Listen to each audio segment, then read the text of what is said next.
Why don't more people slot Eli into the ranks of the greatest? Stu Ricky McGrath, for the last 5+ years, every year, new season coverage begins with, "This is the deepest field we've ever had." Eli has the winning numbers, and he keeps going against the deepest fields. Well, the deepest field stuff is just, media hype and media talk. Yeah. But I think Eli is there now. He's in the mix. If he wins his third title, more than Chad, more than Stu. For me, the thing that sticks out for Eli, and I agree, he is an all-timer, hands down, period, right?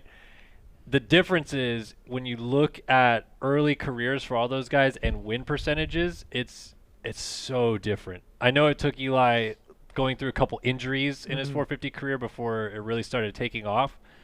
But, I mean, he's had way more starts than a lot of those guys to get to where he's at. Where he's at now, yeah. So I just feel like that you have to look at that as like those guys were great immediately. Yeah. And Eli wasn't bad, but but he built to that level. Why is there such like a hardcore Tomac fan base now? Like 100% there are people who are going to give you shit for saying that. I mean, I've taken the blows for years about it, yeah. But I feel like this year especially there are like hardcore Tomac fans, and if you even try and say that Webb and Sexton are on the same level, then you will be killed. The tide has changed because now he's the old dog trying to fend off the young bucks, and it's just like he's the Wyndham. Yeah, he's the new Wyndham. Like that's just the way things transition. So.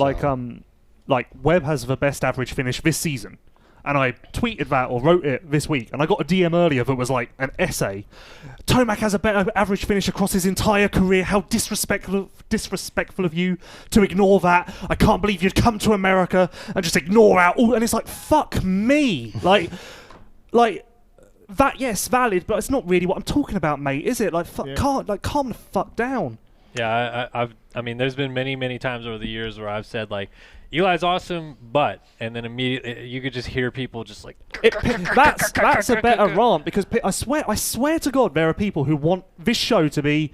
So Tomac won Seattle, he was the best. Webb finished second, he was the second best. All right, we'll see you next week. And it's like, well, if we did that, you'd complain, but that is genuinely the analyst they want. I don't have a lot of time for the fanboys. I just move on. Yeah. It's like, I just like.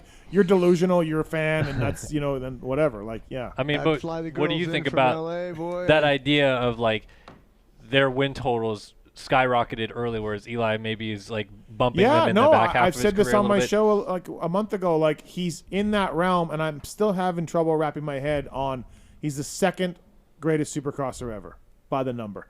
And I'm having trouble because I've seen every other one up close, and it doesn't match up to what I'm seeing, but I'm also a big stat guy and a big number guy, and numbers don't lie, and I love that stuff. And what you said, the starts have to come into it, but he's on that list now. Like he 100%. You know what I mean? Like like you can, and like I'll go to my grave saying that Jeremy, I don't like the GOAT nickname for Ricky because if you're gonna be the GOAT, then you got to be the greatest indoors and the greatest outdoors, and he's not even close to the greatest indoor guy. Right. So I don't like the GOAT nickname because Jeremy is so much better indoors.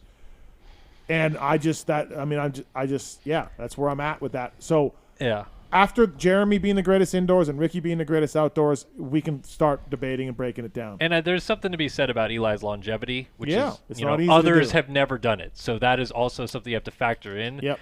But this guy on Twitter, MX Reference, posted a graph 2 days ago, yesterday or something, about how it took Jeremy and then James and then Eli to get to 50 wins. I saw that. And the craziest thing about it to me was James at a point in time was on a more ridiculous pace in terms of wins than McGrath while he was racing Ricky and Chad. Like he was winning he was cooking chunks of races at a time racing those guys early in his career. And then he flat plateaued. Right. Yeah.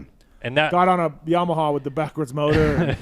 Game over. But that's why with what you're saying of like, I saw those guys, like I saw what they did.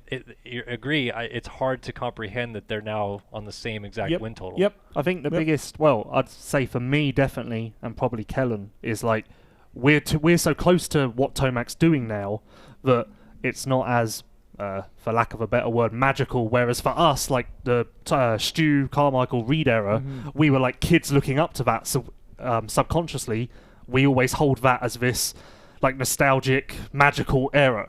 And in 10 years' time, the next person who sat in this chair will look at Tomac in that way. Yeah. And I think that adds something to how you view it and why you struggle, why we all struggle, to kind of accept that Tomac is, in theory, better than those riders. Yeah. I mean, I go to the McGrath era. I'm old enough, right? I was around for that, and it was game over within 5 laps. He got a start. He was aggressive off the start, and it was game over for those guys because he could stay lower in the jumps and put in 5 hot laps and just manage it from there, and no one could touch him. And that was his MO for 60 of his 72 wins. The frustrating part is that, Lewis and I feel agree. Eli's an all-timer.